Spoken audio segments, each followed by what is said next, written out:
So welcome everyone. So good to see you all. We do have an opening question. Have any of you heard of Daniel Pink before or read any of his books? Well, I hate to say this, but I do want to say it. But Back in my teaching days, I taught speech, and mm, Daniel Pink was a student of mine. And what? yeah, and I remember when he was a junior, senior, he entered a speech contest up in Cleveland and won. And he was down in Bexley, where we're from, and he lived there. And he came over and did a presentation and sold a book. And I remember buying the book and went up on the stage, and I said, "Do you remember me?" He said, "Oh, Mr. Foad, yes." And he wrote in my Oh, book. So wow. it's been, well, 30, 40 years ago. So Oh my yeah, goodness. he's I great. promise. He's Go great. ahead. Yeah, I promise to everyone else who's on that Earl and I did not plan this at all. That's amazing. That's so Yeah, funny. yeah, Yeah, it's interesting because he is all about the internal motivation, right? Which is fine, but there's been some rub about the external motivation and PBIS and etc. And so I'm interested. I've not yet read a book of his. I do have one. I have Drive on my bookshelf. This is a quote from him that I just heard the other day. Actually, I believe it was Oprah, Super Soul. So let's see. So, and it just struck me. And so I looked on the internet, and of course I found it. So a great person is a sentence, not a paragraph. What's your sentence? And so 2 questions for folks. What does the statement, a great person is a sentence, not a paragraph, mean to you? And if you could describe your project in 1 sentence, what would it be? So you can answer either or you can just ponder it. It's a little deeper than most question of the days that we've had before.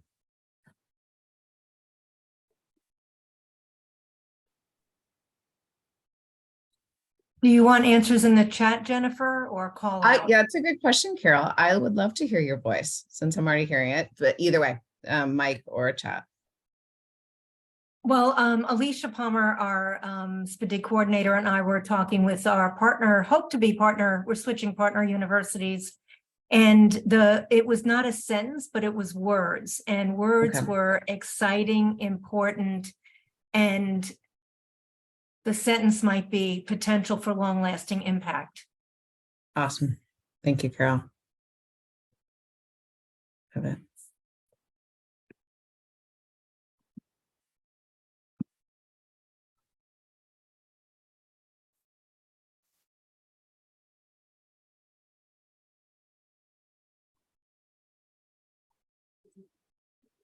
We improve literacy outcomes for students with disabilities. Good.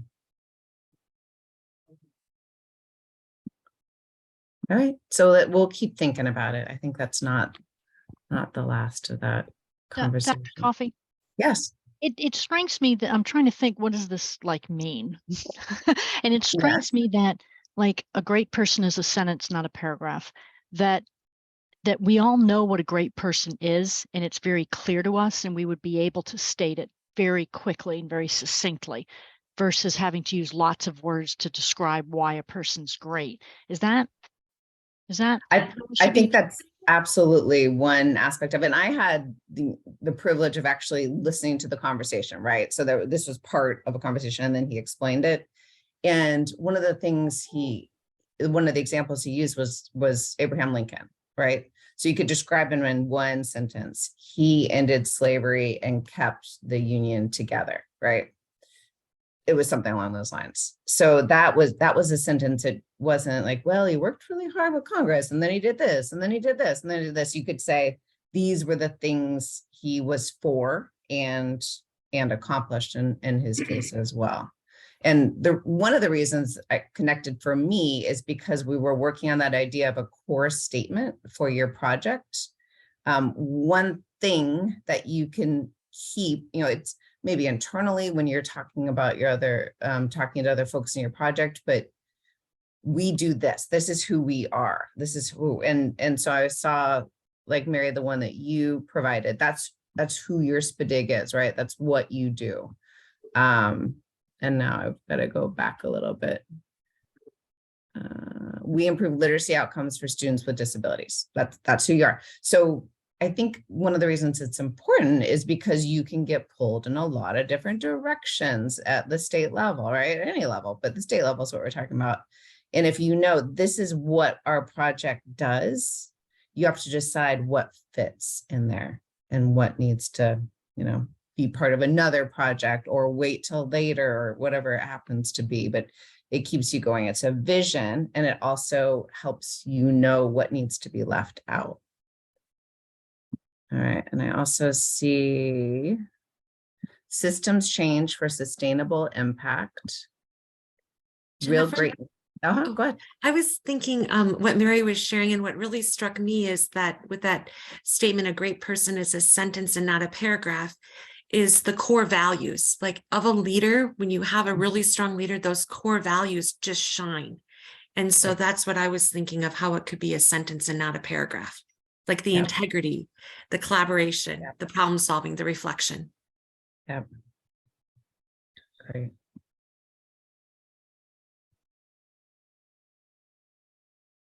Strengthening district level multi-tiered systems of support, or strengthening district level MTSS for sustainable implementation and improved student outcomes.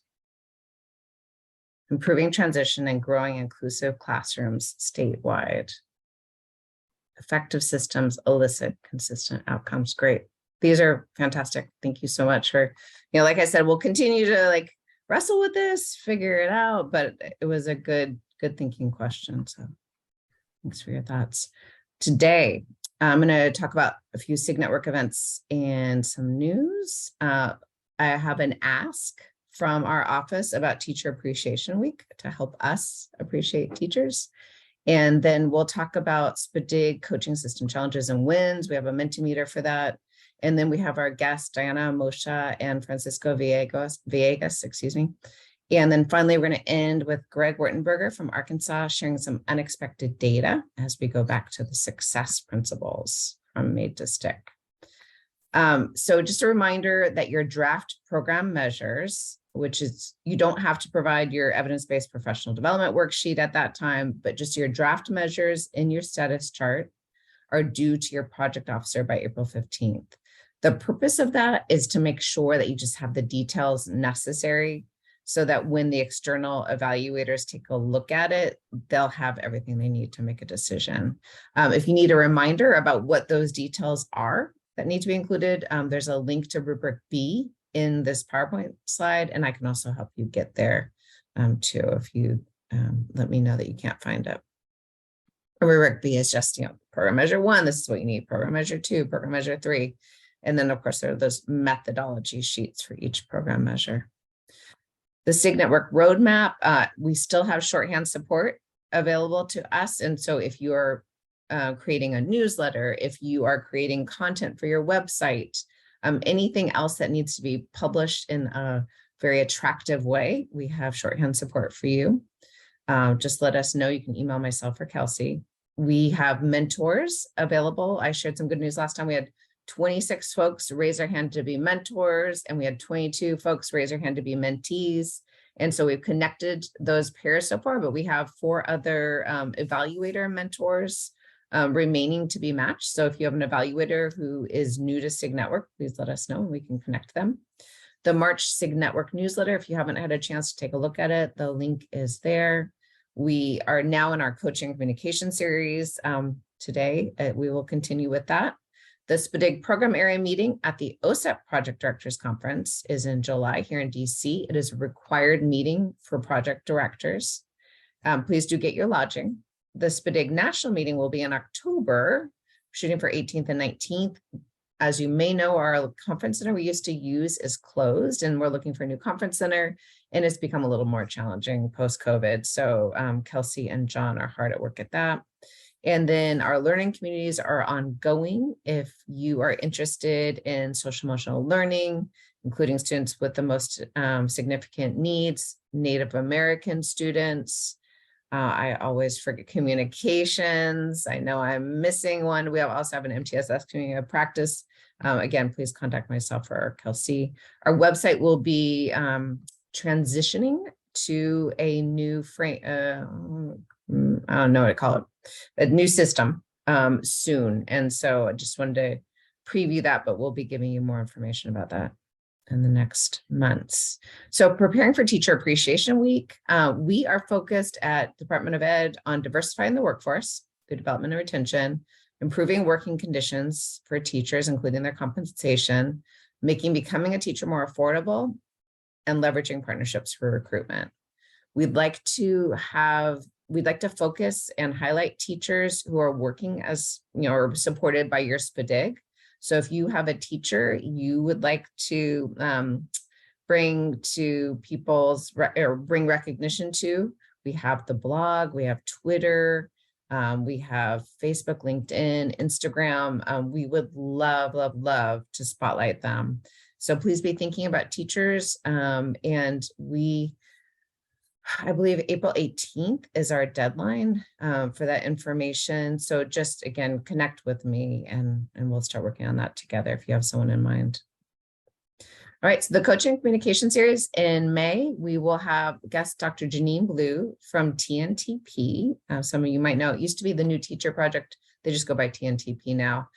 She had an article with David Blazar, Doug McNamara about instructional coaching, and it's about the instructional coaching relationship, the pairings, and what makes the difference in those pairings. And so the question to prepare for next meeting is, how do you work toward making a good match in coaching partnerships?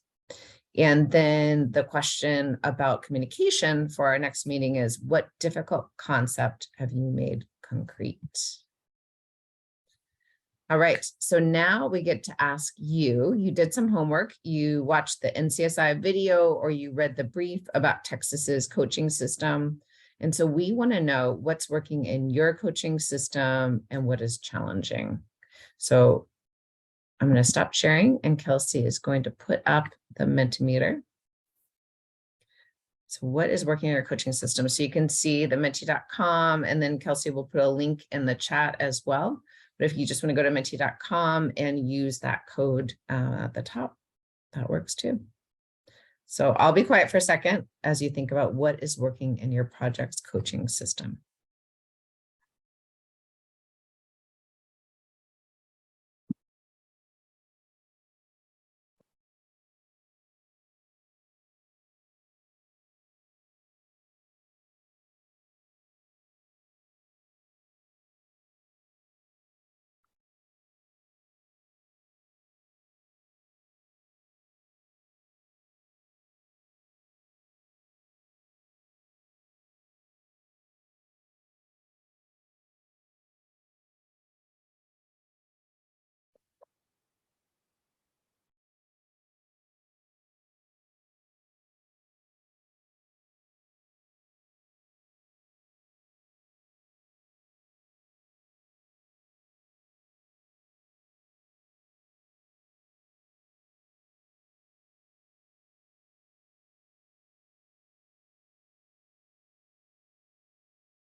Oh, interesting.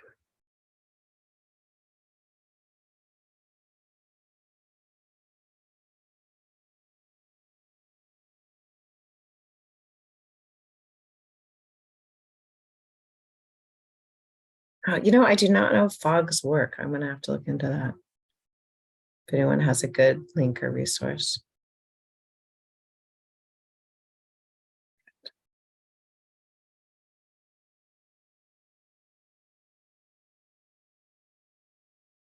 Excellent. There are so many elements, right? Like relationships is definitely a theme we're seeing here, and we know that is the basis, right? But there's so much to do on top of that, including engaging critical perspectives from the very beginning as you're building things, ensuring that you have the foundational coaching, using other systems to build off of, so that you can be thinking about, what do you need to modify to make your own, but working from what's already working somewhere else, that capacity building. Excellent. All right, on to the next question.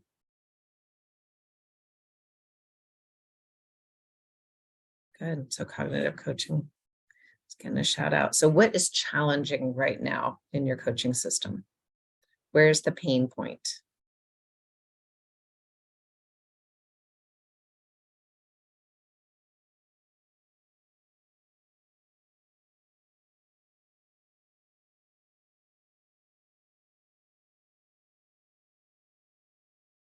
I'm finding the coaches, recruiting, retaining, which is perfect challenge. I mean, it's not a great challenge. It's not fun, but Diana and Francisco are going to be speaking to that today. Staffing, they're going to be speaking to that too. Recruiting for part-time positions, building as we go, competing priorities, commitment, time to train people. Teacher hesitations to fully engage. I'm guessing engage with the coaching. Yeah.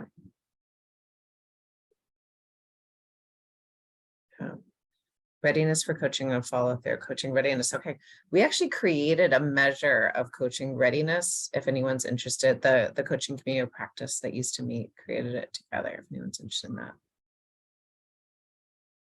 Any new coaches trained on system implementation, online coaching being necessary, district's commitments. Oh, the readiness. Okay, great. We can share that next time. Good. All right, excellent. This is a wonderful way to get us set up for our speakers today. We are very fortunate. We always have wonderful speakers, but I was especially excited today because I asked Karen Ward, I said, we're talking about coaching, we're doing this series. Who that you have interacted with would you recommend to get us, we want to learn something new. You all think a lot about coaching, so we need some people who have really been doing some deep work in coaching. And know how to speak on a more applied level. And so she connected me with Diana from the Los Angeles partnership. And then Diana brought in Francisco. And it was just perfect. The things that she talked about, the systems, the recruitment of staff, how you think about roles and responsibilities and functions. And so Francisco and Diana, we're so glad that you're with us today. Kelsey, if you could spotlight that, or whatever that's called, pinpoint, spotlight, one of those. And then we'll let Francisco and Diana share their screens and introduce themselves.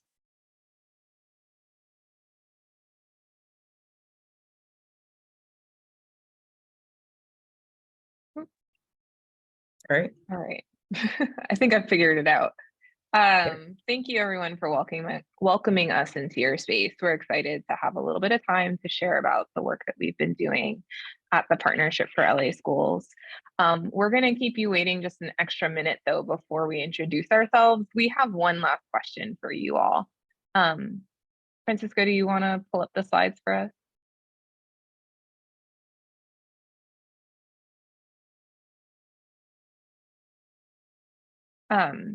It was really interesting to see the things that you all populated around what's working and what's been hard. And I think that you'll be able to make a lot of thematic connections to what we share today. But we wanted to start with something that's really important to how we approach this work, which is, well, I'm not going to spoil it. Just in the chat, please reflect on a time when you've had to make a change at work.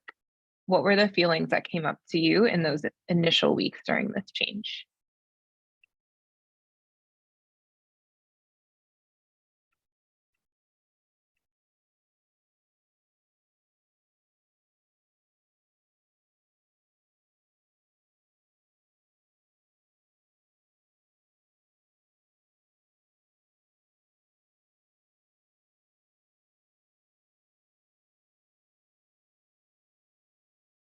Hmm.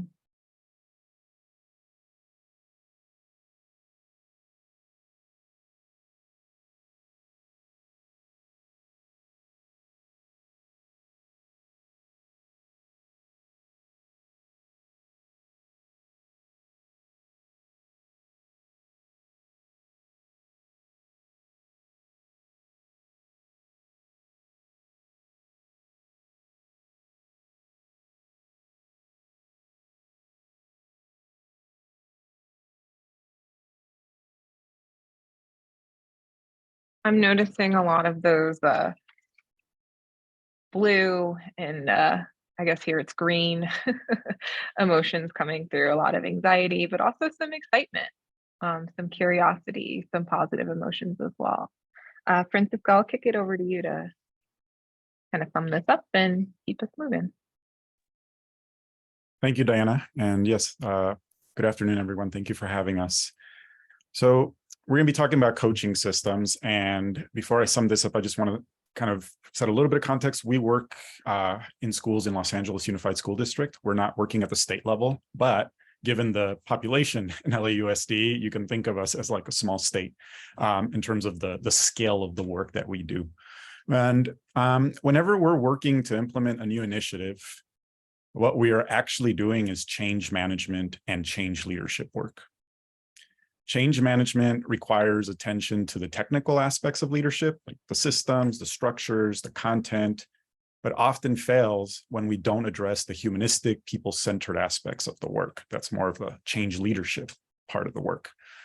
So that's really what we're here to talk to you about today, what we're learning through doing this work, and we've been doing it for a little while now. I'm gonna, before we go too deep in, I'm gonna actually invite Diana to introduce herself first, and then I'll do as well. Thanks, Francisco. My name is Diana Moshe, and my title right now is the Director of Curriculum Systems Advising at the Partnership for LA Schools. What that means is that I and my team are a bridge working between the partnership schools and all of LA Unified on a large implementation project focused on middle grade mathematics. So I'm working alongside district leaders to set and maintain the systems necessary to implement a new initiative in their district. I do this work because I am a first generation college graduate myself. And that opportunity for education lifted me out of poverty. My life is completely different because of the opportunities that I had through education. And I believe that it's a moral requirement that we make that available to more students. So I started my career as a middle school math teacher. And I think at my heart, I still am a 7th grade math teacher. But I work at the system level primarily because I think that there's something really interesting about doing this work with people at the center, but with an eye towards scalability. I think that too often our systems dehumanize our teachers and our students, but there's so much potential across our system. If we can get people working in concert with one another in a way that really values the perspective and the brilliance that our teachers and students bring to the classroom, that we'll end up with ultimately a better country that we all want to live in. So I do this work for personal reasons and also with a sense of optimism most days. Today's one of those days. Francisco, I'll turn it back to you to introduce yourself as well. Thank you, Diana. So I'll just start by saying that I'm a storyteller. And so I'm going to tell you a short story. I grew up very poor as well. My parents are immigrants from Mexico. They came here with very little. Generational poverty was a big thing in our family. It still is. And we moved around a lot. We didn't have stable housing. We were homeless at times and really struggled as a family. So that meant that I went to a lot of schools, and so did my siblings. The difference between myself and my siblings is something happened to me in 2nd grade. I was tested for GATE. And because of that, regardless of the fact that we were moving around a lot, I got access to opportunities that my siblings didn't. We had the same parents. We lived in the same household, but we had vastly different opportunities and experiences in school. And because of that, we have vastly different outcomes and in life in terms of what we're doing. And like Diana shared, right? Like working myself out of poverty has been a big challenge, but I think the biggest challenge for me is seeing that my siblings are still stuck in it and that that it could have changed. It could have been different for them as well if they had similar opportunities like I did. And so that's my why. That's why I do this work. I'm trying to disrupt that so that all students get access to an excellent education, and that it doesn't take a test to determine whether you get access to that or not. So that's my why. And with that, we're going to jump in to today's presentation. I want to start just by sharing a little bit about our positionality within the district. So we manage 20 schools within LAUSD. So these are Los Angeles Unified Schools. They're not charters. They still have the collective bargaining agreement, but through an MOU, we manage these schools. We're also a consultative partner where we've taken some of what we've learned within our schools to provide services to the larger district, LAUSD, to scale some of those successes. Now, I want to connect that, and the last thing I'll say is we work in the 3 communities that you see on the slide. I want to connect that with our mission as an organization. Our mission is very clear. We transform schools to revolutionize school systems. And we do that to empower all students with a high quality education. So as you think about the transform part of this work or this mission, that's connected to the schools that we manage ourselves, right? So we're transforming these schools. Our mission used to read differently. It used to be we transform schools and revolutionize school systems. But we made this small tweak, but yet very important one, because we believe that we don't exist just to work with these 20 schools and transform them, that we have a bigger mission. And that bigger mission is really to scale what's working and to ensure that more students and more schools are getting access to the things that we're learning and that are working in our schools. So a very important mission. And I think that subtle change of we transform schools to revolutionize school systems was a really important one for us. And it's part of how a lot of the work has come about in terms of the work that we're doing with LAUSD. We're going to be talking about 2 key questions. You see these on the slide. We have answers to offer, including some challenges that we've seen and experienced. And these solutions are based on our unique perspective, right? That perspective being that we're positioned within the district. And so because of that, we're able to learn and work very nimbly with the system itself. All right. So here, I'm going to pause my slides just because we're going to have a Mentimeter question for you. That question is the one that you see on the slide there. What makes coaching effective?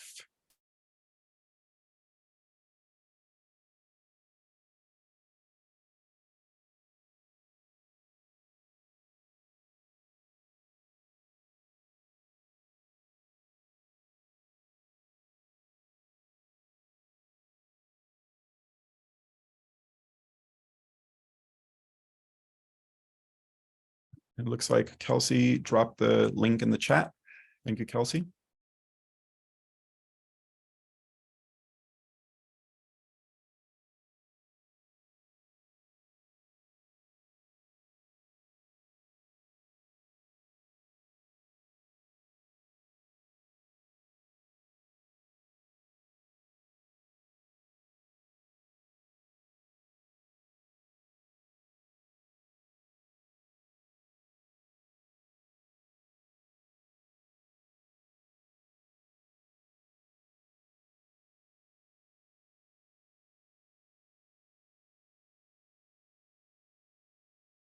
So we're saying relationships, communication, trust, vulnerability.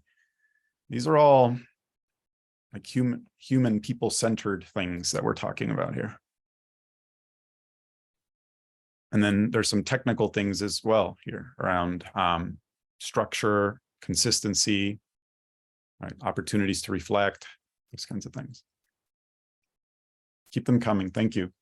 So as you continue to think about this and enter your responses, I want to share with you that ultimately the work that we are all doing is change management work. We believe that coaching is most effective when viewed through that lens and situated in a way that honors the human challenges of growth and development, while also building the systems that can endure the pendulum swings and tensions we often see in public education. We very recently have been experiencing that in Los Angeles, Diana and I. I'll offer a few specifics that outline how we've made these conclusions. So let's start here. A lot of the work that we're currently doing, oh, sorry, let me switch back to my slides.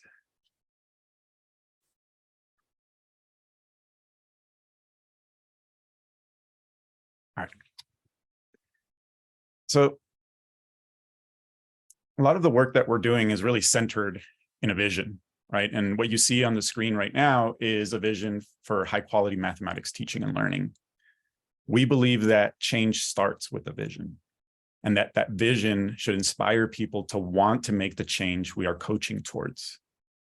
This is our vision for math instruction. It's bold, audacious, and centers on something beyond student achievement. As you read through the 5 things that are there, this is really about the student experience.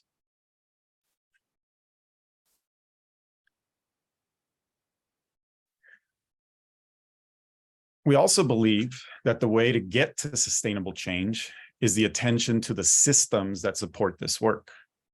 So what we're trying to do must be durable, beyond a single person, a single initiative, but must stand the test of time. And that's easier said than done, of course, because there's transitions do lead to a lot of challenges, and oftentimes challenges that are difficult to overcome, right? But that's why the systems, ensuring that we're engaging as many people as possible in the work to ensure that any pendulum swing is manageable in terms of overcoming it. So for that reason, we look to implement systems that are humanistic, that are designed to help people through the loss that is inherent in change, and often a barrier to effective and sustainable implementation of those promising systems. So one of the things that I'll just emphasize here is that piece around people, leaders, teachers, everyone in the system aligning on their roles. That is really, really key. My colleague Diana will talk a little bit more about that in a bit. So let's talk a little bit about the capacity building aspects of this. So through this change management pursuit, we've landed on 3 systems. You see 2 on the screen right now. And with these systems, both honor and respect those that we're working with, but can systematize the change we hope to see. So specifically, we learned quickly that high quality professional learning and time for planning alone are essential to change. So a lot of our work in the early days was really focused on this. And there's some really important points there on the screen that you'll see as well. However, we hit a limit of what we could achieve, what could be achieved without individualized person-to-person support at our schools. So as a result, we identified coaching as a key system that serves as the glue and the connector among these systems. I'll pause a moment just so you can take a look at what's on the screen.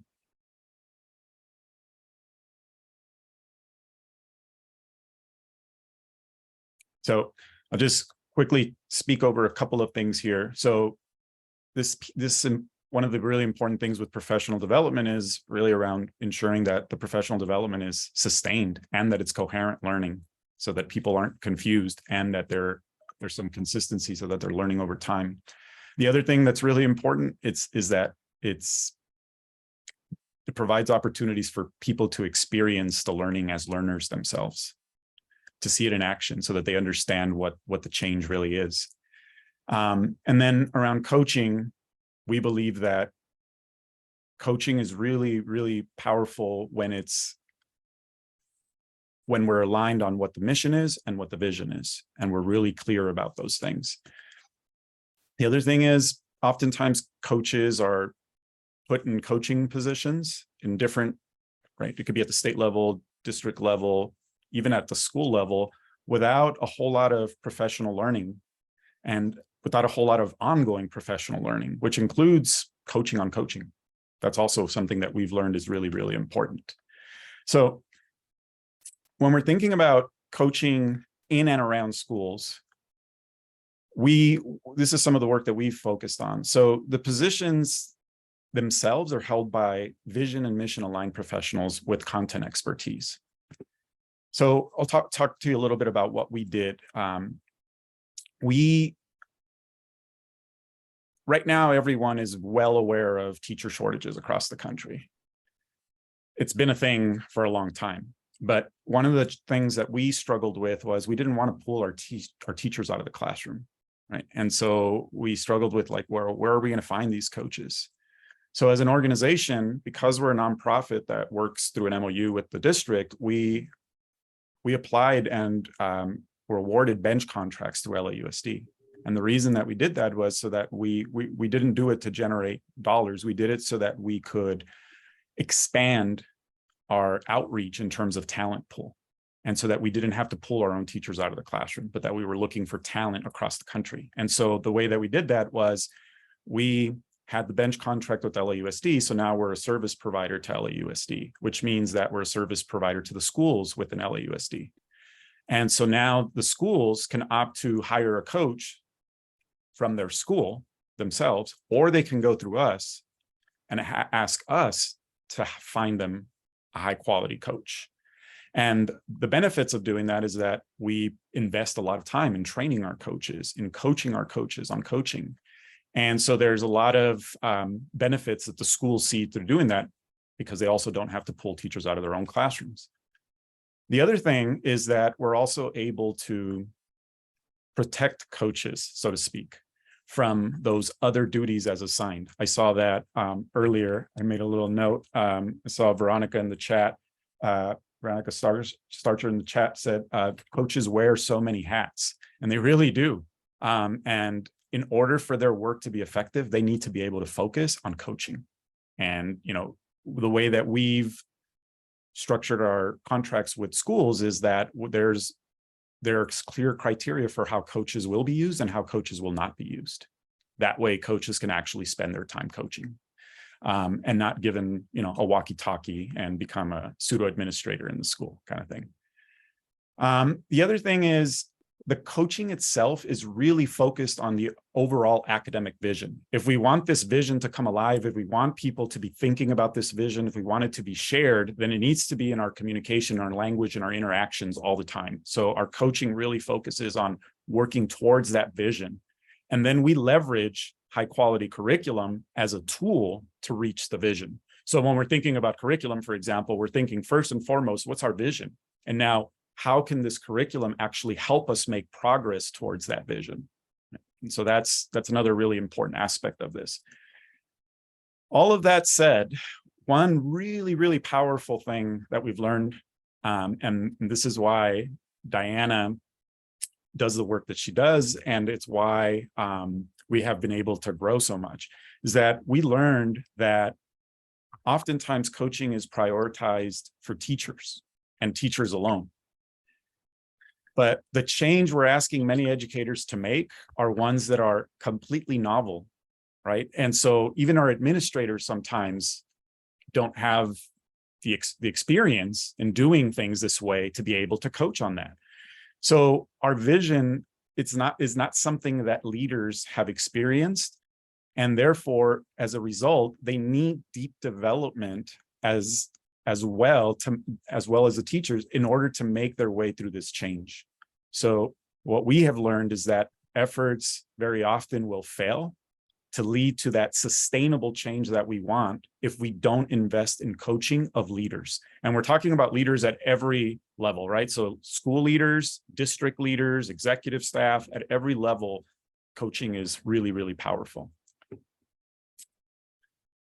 The last point I'll make here is that not only do leaders need coaches, coaches themselves need coaches, right? And so coaches need coaching on an ongoing basis in order to improve their work. All right. So I have some questions here on the slide. I'll pause to just give you a moment to read through them.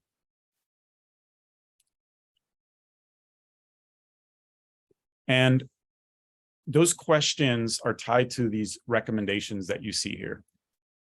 Connected to what we've been sharing, we believe that if we focus in these 4 areas, sustainable change is a realistic thing. So lead for change, view coaching as part of change management.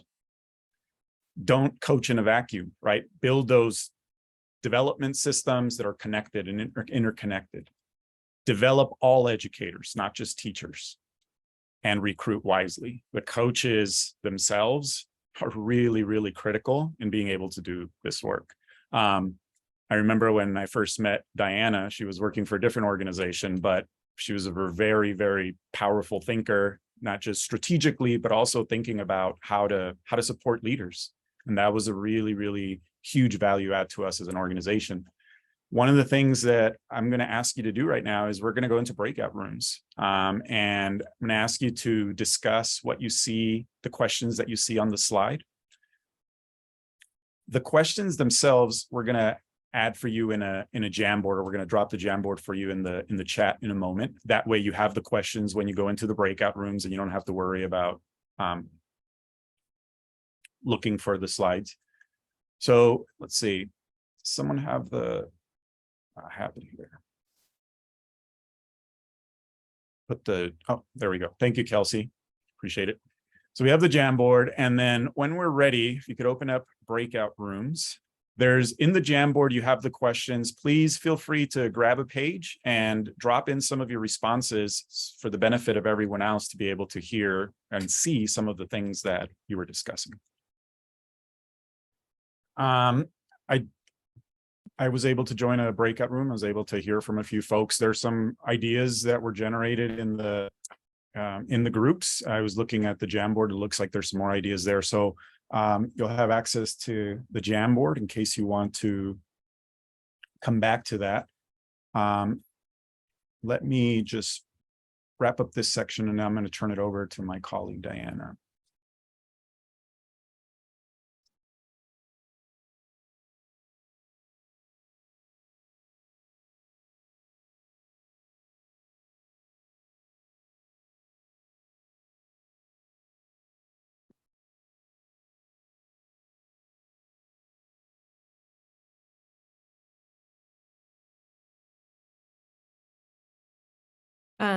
Sorry guys, I had a little moment of Technical difficulty. Yeah. But thanks for that, Francisco. I can share my screen now. Okay, perfect. Thank you. Perfect. I appreciated the conversation that I got to join in the small group I was in. And I think that actually some of the things that came up there really tightly connect with some of what we'll talk about in this next section, which is our second question here. What makes coaching sustainable? So Francisco spoke to like what makes coaching effective, and we named things like coaching around a vision, making sure that we're thinking about who's coaching and who's getting coaching, and building durable systems that like can transcend one person coming in or coming out. On the other hand is this idea of sustainability. I think that there's real challenges that we're seeing in LA and that I've seen in other districts and states around like funding, like being patient enough to maintain the work, really being able to stay focused. And we have some learnings from this work that I think are valuable, but I want to also ask you all. So we're going to go back to the Mentimeter. Kelsey, if you don't mind sharing. What, from your perspective, has helped make coaching a sustainable practice in your state or in your project?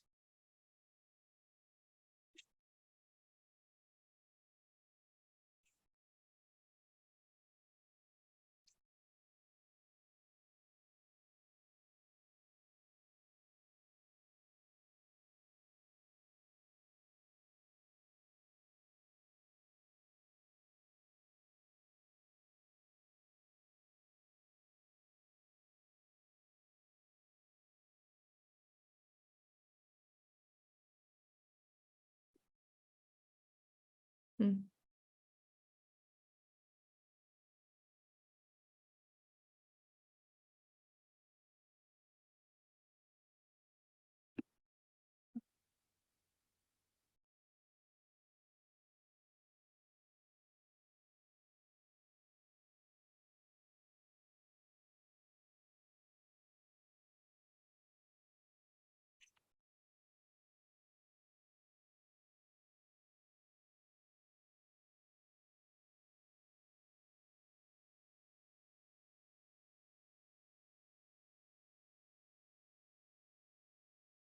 Excellent. Thank you all for sharing. I think a common theme that I see here is that there's a couple common themes, but I think that there's something here around like, what are we coaching around and what does success look like? And how do we make sure that this is truly integrated into the work that we're doing? So I'm going to share just kind of 2 quick lessons learned that we've seen in our work to help coaching be sustainable at the scale of LAUSD. So like Francisco said before, the Partnership for LA Schools operates and manages 20 schools within LAUSD, but we also have the opportunity to work in a consultative fashion with the district. So in that way, our work is in some ways similar to what you all are doing at the state level, trying to set up systems to support districts and schools and so on. So this lens, I think, is more analogous to some of the positions that you all might be in. And if I had to summarize what we've learned in one word, coaching is made sustainable when we find alignment. Specifically, we've found that aligning in 2 places has been an accelerant for this work. The first is aligning on milestones and defining a path together. The first thing that we did when we were working towards alignment was by identifying and agreeing on the milestones we would need to hit through our ongoing development and implementation journey. Our vision is aspirational and it's big, and there can be many, many different ways to get there. So it was important that we narrowed the sandbox in some ways, not completely, because this is still creative work that needs to be responsive to teachers and students in the classroom. But we, in some ways, bound what we were looking for and how we believed change would happen there. So this runs counter to a pitfall that I sometimes have seen districts run into, and actually something that was a challenge in LA. Like often districts that are working to be student-centered just set student achievement goals for the type of change that they want to see as a result to any initiative. And like, while that's ultimately the change we're moving towards, attending only to the student outcomes makes this work really challenging for several reasons. It doesn't fully honor our vision, which is more complicated than something that can be summarized in a single score or even like 10 scores.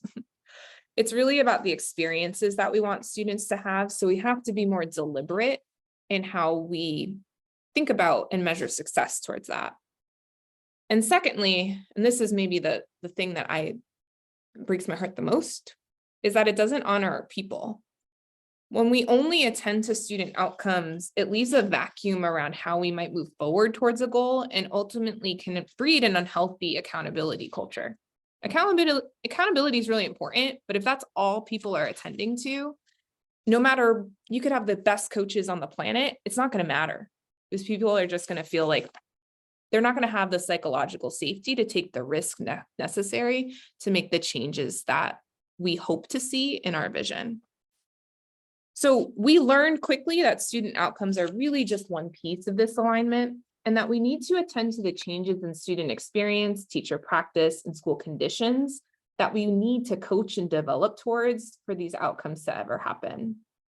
So we were lucky to have a strong partner in illustrative mathematics, which is kind of, this is the innovation that we're working to implement in LAUSD. They created this IM implementation reflection tool, which was a tool that they were using originally to measure the efficacy and impact of their product. But they found that it was actually a really helpful coaching tool because it outlined the change that we would want to see at all of these layers. The things that we want to see from school leadership teams, from teacher teams, and then also the observable things that we would see in instruction as well. So because we had our vision, and we had this tool, we were able to prioritize what we would work on with when and with whom. And this provided us some focus for this work. So while this tool is maybe specific to illustrative mathematics, having some third touch point that lays out some milestones, defines things that might be important, and can set a sandbox around what we might coach around was actually really transformative here. And it helped us all kind of stack hands on what we wanted to do and really move into this as a team.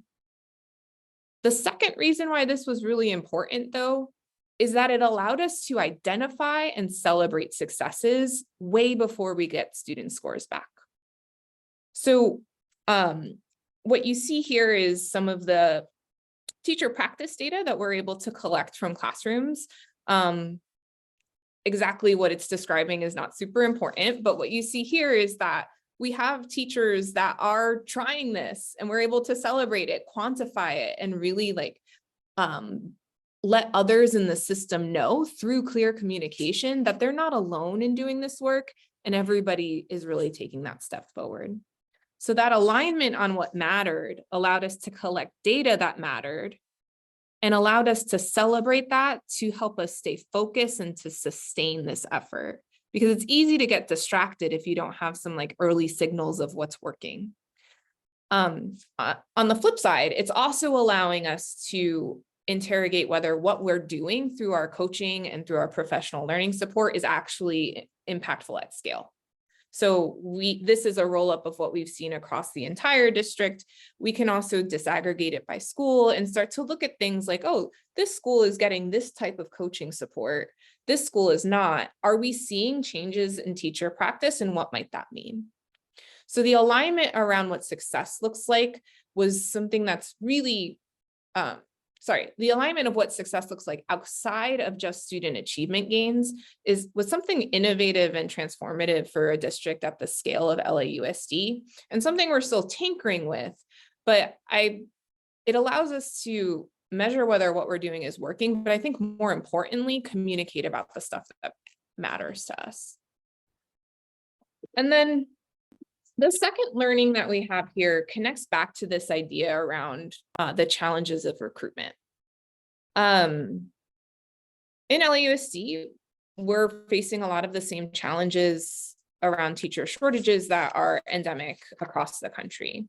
So the district has done something innovative in the meantime to try to think about how we can still get that requisite coaching support to as many teachers as possible. Right now, we are starting, as we work with LAUSD to scale this work, they're starting to, losing my words. Longer term, the district is really working on building a stronger pipeline of teachers and coaches so that one day every school can have a highly trained, excellent coach in their building. But they also recognize that that will take time and we can't wait. So the district is thinking about other people who may be untapped within the system who might be able to do some of this coaching work. And it may not be that every teacher right now gets a coach, and it may not be that it's at the dosage that we might desire. But what they're saying is that we can't wait, and we should think about coach rather as, instead of as a role, but as a verb. So something that people in other roles might also be doing. So in many districts, they might turn to an administrator to do this work, and it's something that LAUSD also does, but it honestly ultimately has mixed outcomes.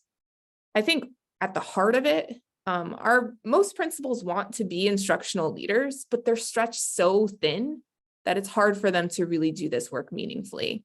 And sometimes they need a lot of the same development that teachers might to be able to be at the level necessary to dig into this work. I think that happens most often at the secondary level where the content becomes more specific, your teachers become more expert in it, and therefore it can be more intimidating to step into their classroom and to try to coach them around the content that they're teaching. So one innovation that LAUSD has done is to tap into a role that has potentially, honestly, outsized influence in what happens in teachers' classrooms. And specifically in teacher collaboration and coaching. These people are our team leads, our department heads, or our master teachers. They're often well positioned to do coaching because they often have the respect and trust of their teams. However, they rarely, if ever, get the training around adult development, facilitation, and coaching that they might need to leverage that respect and that power that they have positionally in their school. So the district is beginning to tap into this underutilized resource by building what we're calling IM teacher leader cadres. So right now, those are monthly learning communities where these people in these roles that before were not getting special development are being developed as peer leaders that can go back and do some of the coaching work on their sites. We're currently measuring to see how impactful this is, but participants have been asked to complete deliverables that provide us with some insight on how coaching is going across schools. And in return, teachers receive a small stipend for this work. So while it is not no cost to the district, it is much lower cost and possibly longer term, more financially sustainable than placing a coach in every single school. So it's a innovation that meets the moment of both financial constraint and also personnel constraint. So this lower cost option has allowed the district to begin to build a pipeline of potential coaches without removing people in the classroom, and without the often unsustainable financial burden that comes along with adding positions. So this is allowing them to keep their head above water. And honestly, what we're seeing from people is like actually making a lot of progress. So it's more than just like treading water. It's allowing them to buy some time as they build a more robust and durable system. So I think the learning here is that while recruitment is tight and while it's challenging to find people to do this work from time to time, there may be untapped people resources that you may be able to leverage and train and empower in different ways to fill some of the gaps across your system in order to scale the types of programs and supports that we know are necessary for this connected view of professional learning to take hold. So with that, I'll pause here and I'm going to call Jennifer in also for a time check, but I wanted to just stamp those two learnings.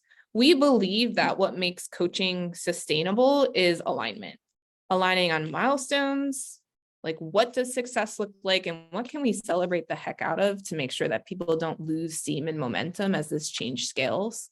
And secondly, realigning on roles. How might we view coaching as or the idea of a coach as a verb that we do? And also thinking about folks that may be underutilized or undervalued from time to time in our system to really carry some of this water. So Jennifer, Yes. Do you think that we should go into breakouts for a second discussion, or might we want to do Q&A? I'm thinking Q&A because there have been quite a few questions in the chat, and I have a feeling folks have more. We also are final presenter of the day, Greg Wurtenberger, was having some challenges with technology, like myself. I'm sure we're not the only ones. So we are not quite sure if he'll be able to do that final presentation. So we might have even more time. So all that to say, let's start with Q&A and see if there's some areas that folks want a little more information about, and then we'll work from there. Mm-hmm. I see Vicky's questions here around funding and who are these peer leaders.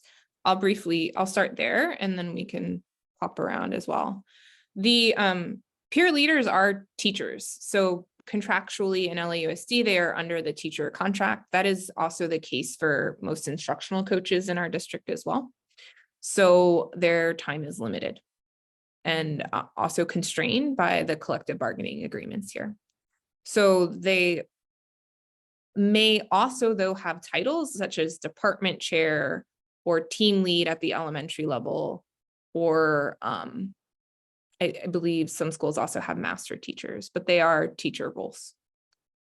And the funding that's provided to them is a small stipend for the time that they offer to this outside of the bounds of their school time, and also for the deliverables that we ask them to create. Those deliverables are really key because it helps us, again, at scale, get a sense of what's happening at at the district level as well. So it's something that the district was willing to invest in because it also serves as like a measurement and monitoring mechanism for the coaching system.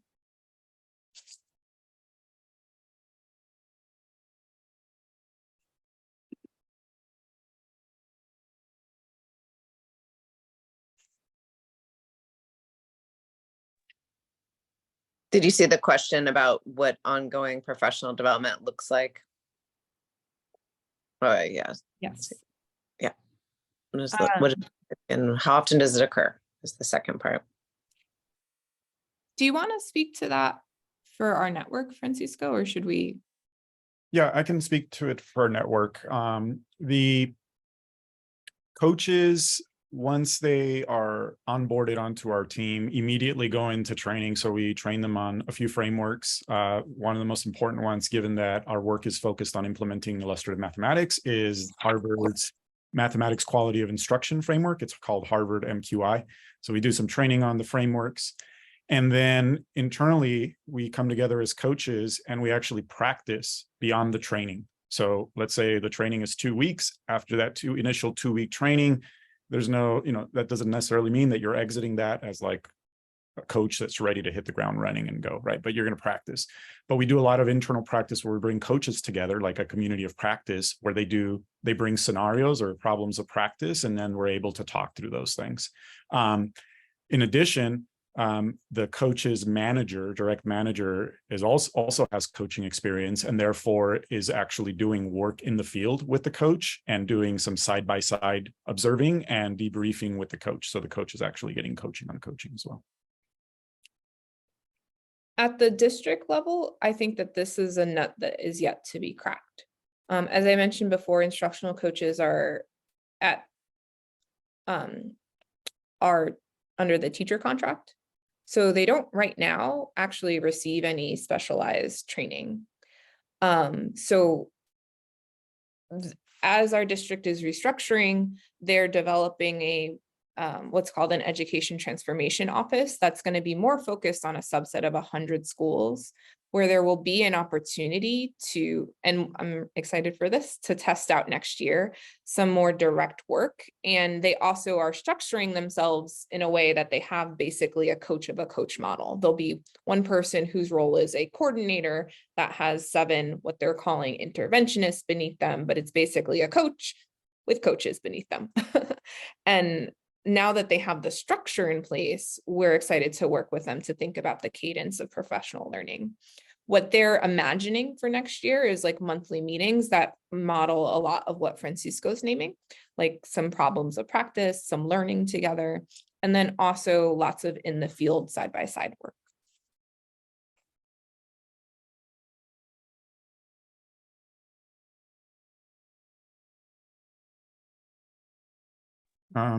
Diane, I see a question from Veronica around like, what advice would you give a region who might be wanting to start a regional coaching model and using peer coaches? What are some good lessons learned? I think maybe you can speak to that a little bit. Sure. I think that there's maybe like a piece from what Francisco said and a piece from what I said that I might sequence in order.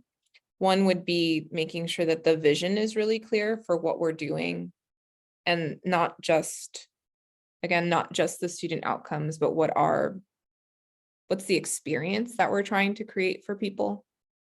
And then the second would be kind of the first piece of what I named, which is like, let's align on those milestones and make sure that we know where we're going, and we have some like signposts to help us see if we're getting there.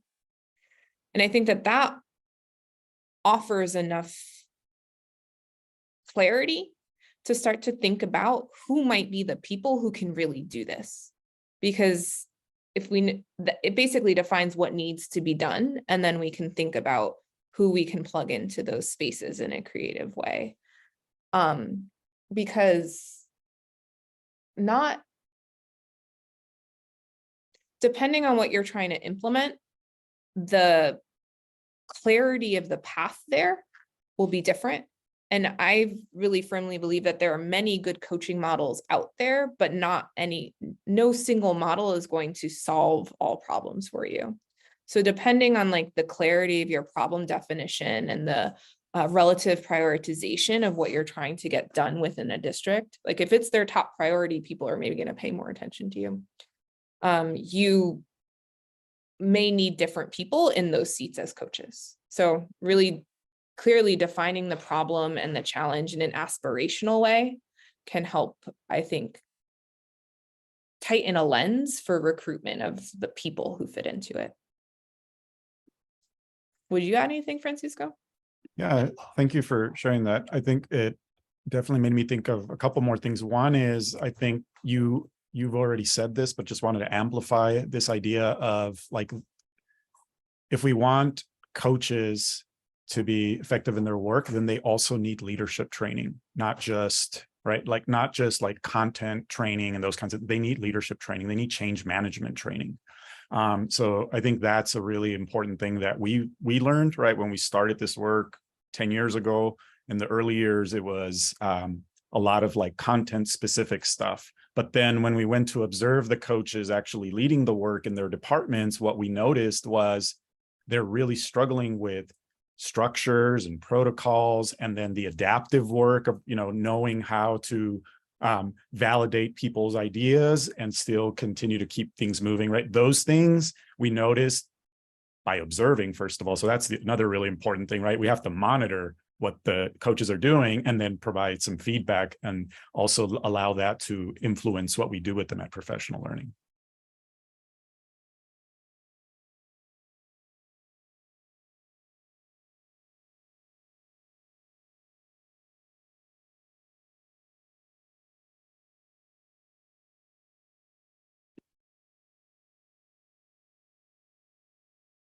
Any other questions coming up for folks?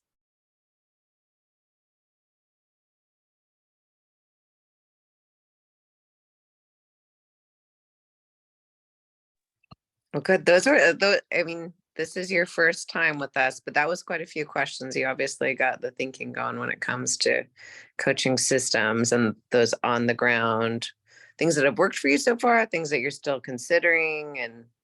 And oh, we have one more question. How often do you meet and how many hours of training? With the teacher leader cadre that I described on this slide here, we meet monthly for 3 hours. And we've been able to do that, I think, 8 times this year. And in addition to that, we have a coaching relationship with the school instructional leadership team. So monthly, we are out at the school with the admin and ideally the teacher leader at the table, doing some instructional walks to collect some of the data that we looked at there. And the idea being that it offers a little bit of light accountability for continued, like, for application of what folks are learning, and then also like a critical friend problem solver to be like, hey, like, how's it actually going? Because this is really hard. It's not linear work. But that is a good question, Vicki, and I think something that we're studying through this partnership too, of like something that I'm thinking a lot about, of like, what's the right dosage to like to make this successful. It's hard to know how much coaching people need, how much professional learning they need, and what volume of different degrees. So it's a good question. I was just reading a research review piece this morning where it said, like, we don't actually know how much coaching people need to make changes. And it's something that needs to be studied further. So it's something that we're grappling with. If you have the link to that article, will you drop it in the chat, Diana? Sure. Ooh. Thank you so much. We're always interested in new coaching resources. And also I wanted to ask, so it was mentioned in the chat, I don't know if everyone saw, but the National Implementation Research Network, which is the umbrella organization that CSEP functions under, they are doing the evaluation for this illustrative math work, or illustrative math, I might be saying it wrong. What will they be looking at in terms of your coaching system? Does it work? I think they're evaluating, I think their bigger question is like, what does it take to actually implement the high quality instructional materials at scale in systems? And particularly the way that the network is structured is that there's lots of different service providers and district pairs.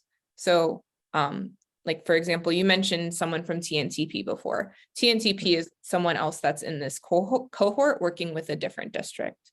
So they're also studying the different partnerships between a district and a service provider to understand some of the questions that Vicky was asking before, like how much do you need? Like what training does it take? Like how do you match the needs of a district with the services that you provide? Got it. Great. Well, we will be interested in seeing that. Thank you, Francisco. Diana and Francisco, it has been just a pleasure to have you all here today. We've learned so much. And of course, you've opened up a lot of new questions or helped folks to know that there are others who are asking the questions and living it every day. Thank you for the great work you do for Los Angeles. And thank you for spending time putting this together and being with us. And hopefully, if you have questions and you have needs and resources, you can come to us anytime. And hopefully you'll have a chance sometime in the future to come back and tell us how things are going as well. All right, everyone's providing their gratitude in the chat. Thank you. Thank you for inviting us to your space. It was great to meet you all. Okay, thank you, Francisco. Excellent. So next up, as promised, this is the coaching and communication series.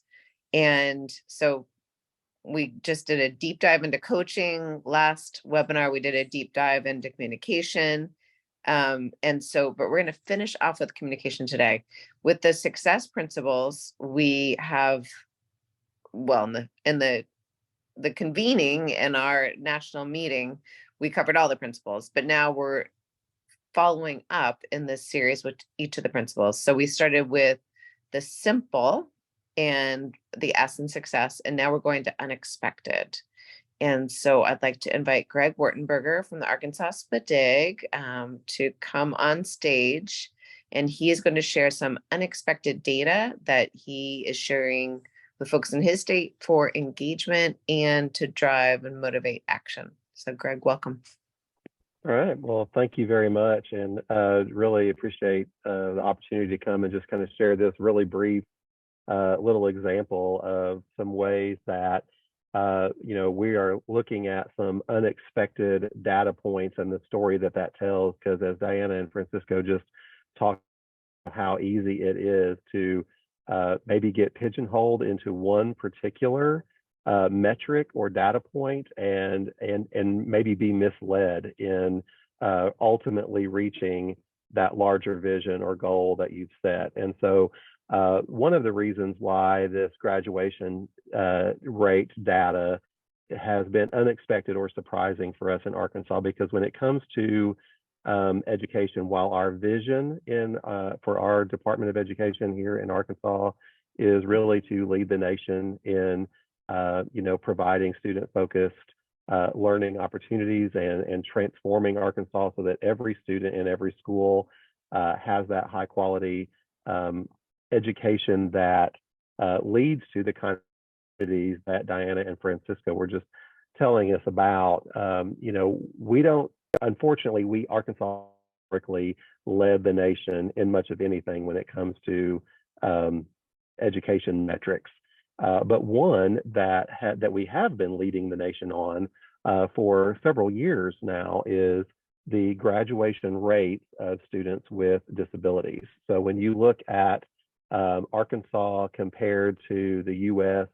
in graduation rates overall, you can see some fairly high. We're pretty tight with the nation, but actually ahead of the nation. When you stack that up to students with disabilities, there's a pretty major gap there in the percentage of students with disabilities in Arkansas. In fact, Arkansas is the highest percentage of students with disabilities who are graduating with their high school diploma. So that's been true for the last several years. And on the face value, that would seem like something that we would celebrate, and we do. However, what is kind of unexpected or alarming or concerning with us in that data is then as we compare where Arkansas stacks up in terms of proficiency abilities with a metric looking at like NAEP scores. So when we look at 4th and 8th grade proficiency in math and ELA, Arkansas is really toward the bottom nationally in terms of proficiency. So it really highlights the question, what does that high school diploma mean for students with disabilities? Are we delivering on the promise that we hope to provide for students graduating from Arkansas schools? If they have a disability, is it preparing them for those opportunities to leverage outside that a high school diploma should afford them? And that's really one of the ways that we're using this unexpected data is some motivation, some hooks, if you will, at some of our training, especially around inclusion and really implementing with fidelity high leverage practices, supporting ongoing coaching around that. So just wanted to share and appreciate the opportunity to share that example of some unexpected data and how we're using it in Arkansas. Greg, thanks so much. I'm glad your technology held to share that. So any questions for Greg about how he's using the unexpected data or questions about the data themselves?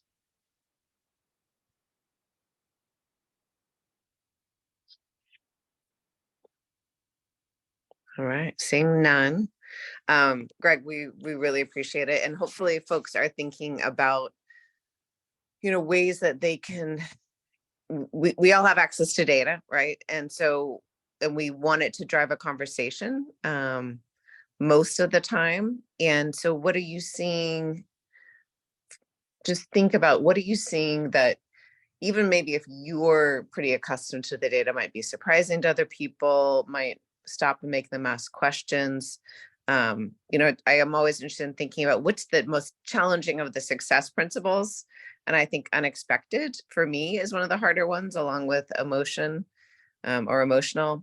Simple, I can kind of get, but hopefully that's gotten folks thinking about what they have that's unexpected. Of course, it doesn't just have to be data, but I thought this was a great example. So Greg, thank you so much for being willing to share that with us. And Kelsey, if you could show the final slides.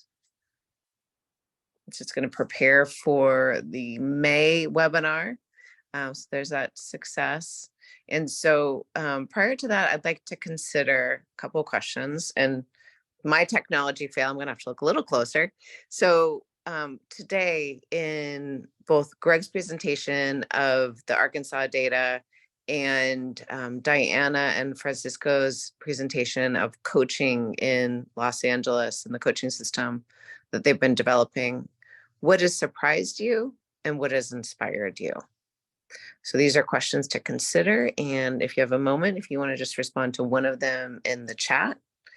So we'll give you a couple of minutes to think about that.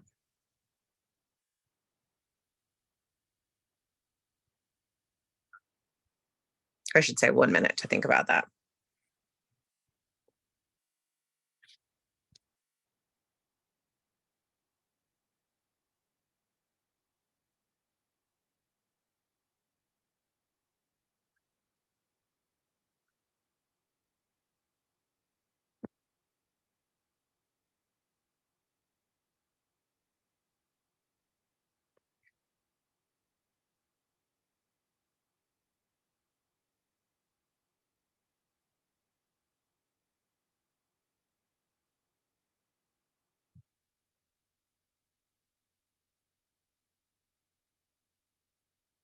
Great. It's very nice to see that. Thank you for doing that thinking and sharing. All right, next slide.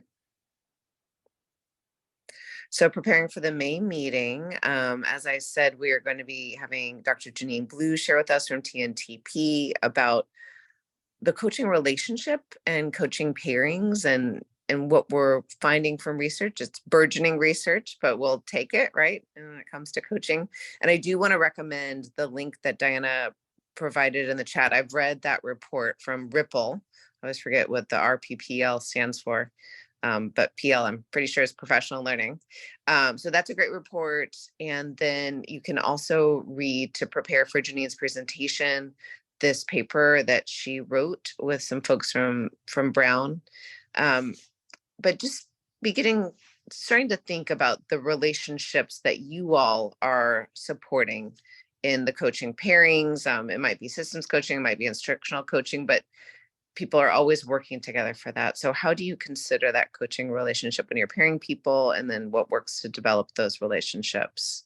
And then with communication, moving on in the success principles, we are going to be talking about making things concrete, especially when you think about something like a multi-tiered system of support framework, right? How do you make that concrete for teachers, for leaders, for families, secondary transition? How do you make that real for people? Whatever it is that you're supporting, there are going to be some challenging ideas. Fidelity, we've talked about that concept of making it concrete. So please be ready to share a complicated concept that you have made more concrete. That was a lot of C's. All right, so thank you so much, Greg. Thank you to Diana and Francisco. And thank you, of course, to Kelsey, as always, for organizing us. And thanks everyone for having patience with my technology. And we look forward to seeing you in May.